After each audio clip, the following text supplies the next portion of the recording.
Hello, everybody. Wolfang here. Today is Monday, August the 26th. I took a personal day off, so I did not go to work and I did not do my lunchtime walk. Well, obviously, it wasn't at work. I hope everybody had a good Monday. It is like 92 here in Cincinnati, Ohio, and then it's supposed to go up to like 95, 96. We're in a little heat wave this week, which we always get one in August. We might get one in September. It's actually nothing new here in Cincinnati. But you watch the weather people and the media. Oh, it's funny. Man, there is a lot going on, people. A lot going on. Prep prep what you can while you can, because I think this shit's getting closer and closer to us.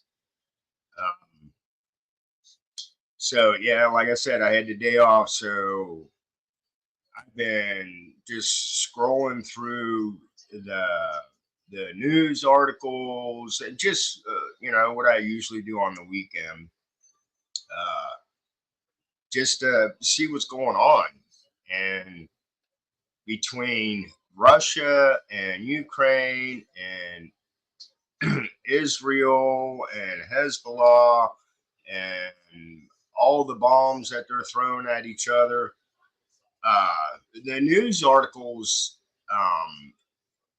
they contradict themselves. I'll put it that way. Because this one says this and this one says that. You guys know this, but I find it interesting that once again we will never know the truth. But anyway, before I get on with the article I want to share, I had to write it down. There is a recall. It was from the Cincinnati Enquirer here in Ohio, but it's great value apple juice has been voluntarily, I like how they use their words, voluntarily recalled because of arsenic levels.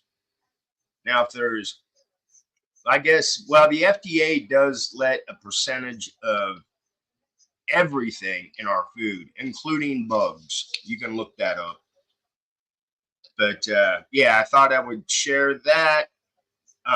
Great value apple juice is being voluntarily. They don't have to take it off the shelf, but Walmart uh, did the voluntary recall because this great apple juice has the arsenic levels, I guess, are too high. So, but and that just kind of reminds me, back in the day when they started adding fluoride to the water, it's going to help and strengthen your teeth. And what's the other one I saw today on the news? But this has been out there for a while. Is your microplastics? We apparently are all intaking microplastics. Probably have been from day one since we've been born with all the, well, let's see, baby bottles back in the day were actually glass, and then they went plastic. Coke bottles, you can still get Coke bottles in glass, but everything has gone plastic. So we probably are ingesting a lot of plastic. But if you want to be a farmer and and just live natural, and you can afford to do that, then do that. But sometimes, is it a little too late? I mean, can you reverse this? Don't drink out of plastic or anything like that. I don't know. Biodegradable, food quality plastic. all that's supposed to be in there. But yeah, there's just, like I said, there was just a lot of articles I was going through today.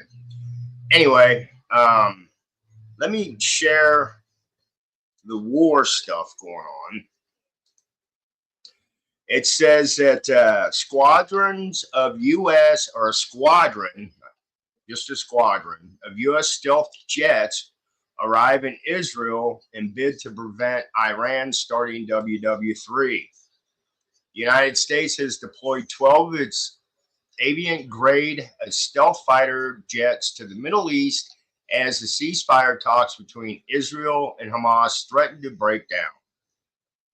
The Kens.com has learned that these fearsome Lockheed Martin F-22 Raptor aircraft, costing the American taxpayer $350 million per piece, with will patrol Israel's borders, paying special attention to Hezbollah, and the north, and any attacks that may originate in Iran. Said stealth fighter, touted as the most advanced military aircraft in the world, possesses the capability to take off vertically and is capable of 1,200 miles per hour. That's pretty damn fast. And of course, I forgot to get rid of that little blue bubble. Its weapons loadout compares one 480 round 20 millimeter Gatling gun, 6 radar guided medium range AIM 120 air to air missiles, and 2 short range air to air missiles. That Gatling gun's kick ass. The dogfight aircraft to aircraft battle array can also be swapped out for dominantly ground attack arsenal. The UK Sun quoted a source saying, the arrival of the F-22 is a game changer and will send a serious warning to Iran and Hezbollah. The US is signaling that any attack by Iran or its proxies will be met by very serious force. The development comes amidst struggling ceasefire negotiations between Hamas and Israel. The latest imminent to its success is Israel Prime Minister Benjamin Netanyahu demands to keep an occupation force in Gaza. The militia group and Palestinian Authority's new leader, Yahya Sinwar, I have no idea.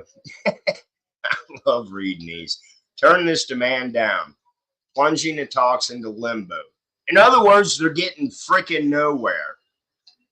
Sinwar is considered the architect of the October 7th attack on Israel that left more than 12,000 people dead. He is also the late Ismail Haniyeh's successor. Haniyeh died in an explosion inside his quarters at a bed and breakfast in Tehran, Iran on July 31st. His death is generally accepted as an assassination at the hands of Israel's spy agency, Mossad. Man, that is one awesome freaking plane right there, though. I got to meet some guys that worked at Lockheed, too, when I was over in Spain. Pretty cool people. Along with Iran blaming the Jewish state, Western and Israel media organizations have also reported that Mossad is responsible for the attack.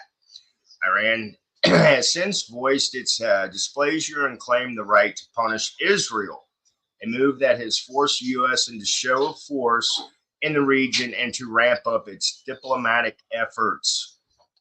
Netanyahu, however, was called out for jeopardizing the talks. In an address following a meeting in Qatar, he told the hostages' families that he had convinced U.S. Secretary of State Anthony Blinken that there had to be a permanent Israel contingent in Gaza. An unnamed U.S. official responding by saying, I would also just add that maximalist statements like this are not constructive to getting a ceasefire deal across the finish line. Notably, Iran's failure to carry out its threats is credited to the ongoing talks between Israel and Hamas. Should these talks fail, Iran, it is anticipated, will retaliate for Hyena's death. Also at stake are 105 hostages. This is the official figure touted by the Israel government after reports that 66 of the original number 251 were killed during the October 7th attack or captivity. So they're getting nowhere, you know. It's nothing to laugh at, but as I look at these articles and read one side or read the other, and just the way they converse back, and they're not getting anywhere. They're not getting anywhere. This let's see. Russia went into Ukraine. When Russia first started their movement towards Ukraine, they said it was just a military maneuver. And what are we, 2.5 years into this now?